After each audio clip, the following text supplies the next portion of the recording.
बेमौसम बारिश और ओलावृष्टि से हुए नुकसान के बाद अब सरसों और चना किसानों पर कीमतों की मार भी पड़ रही है। उत्पादक मंडियों में चना और सरसों के दाम घटकर समर्थन मूल्य से 900 से 1200 रुपए प्रति क्विंटल तक नीचे आ गए हैं, जिस कारण किसानों को भारी घाटा उठाना पड़ रहा है। कर्नाटक की गुलबर्गा मंडी में दलहन कारोबारियों ने बताया कि मंडी में चना के दाम घटकर 3600 से 3800 रुपए प्रति क्विंटल रह गए हैं।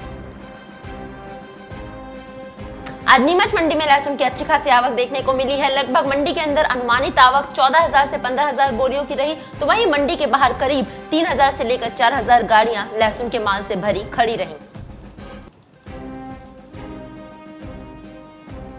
उत्तर भारत के राज्यों में 20 और 21 मार्च को फिर से बारिश के साथ ही ओलावृष्टि होने का अनुमान है, जिससे किसानों की मुश्किलें और बढ़ेंगी। फरवरी मार्च में देश में कई राज्यों में तेज हवा, बारिश और ओलावृष्टि से पहले ही सरसों, चना, मसूर और गेहूं के साथ ही सब्जियों के साथ आम की फसल को भारी नुकसान हुआ है।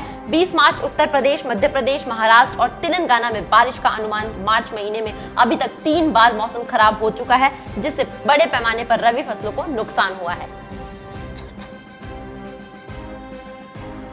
कोरोना वायरस के कहर से क्रूड ऑयल बाजार पस्त हो चुका है। अंतर्राष्ट्रीय बाजार में बुधवार को कच्चे तेल का भाव 18 साल के निचले स्तर पर पहुंच गया, जबकि भारतीय वायदा बाजार में कच्चे तेल का भाव 1672 रुपए प्रति बैरल यानी 10.51 रुपए प्रति लीटर टूट गया।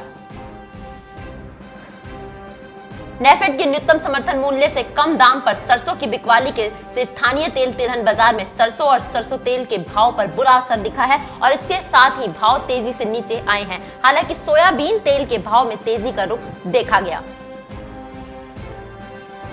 कोरोना के डर और दहशत से बचने के लिए चीनी मिलों ने अपने कर्मचारियों के लिए स्वास्थ्य व्यवस्थाएं उपलब्ध कराने लगी है। साथ ही कर्मचारियों को कोरोना से बचने के लिए जागरूक बनाया जा रहा है और उनके लिए सत्रों का भी आयोजन, देखभाल और रखरखाव किया जा रहा है।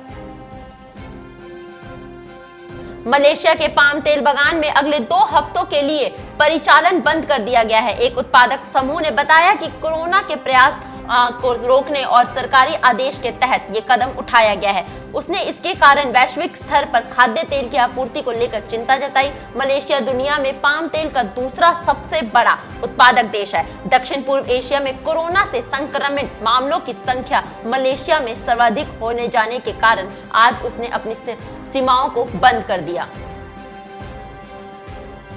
महाराष्ट्र में कोरोना के प्रकोप से अघोषित शटडाउन जैसे हालात बनते नजर आ रहे हैं। पुणे के फेडरेशन ऑफ ट्रेड एसोसिएशन ने कोरोना के प्रकोप के प्रभाव को कम करने के लिए पुणे के सभी बाजारों को कुछ दिनों तक बंद करने का निर्णय लिया है।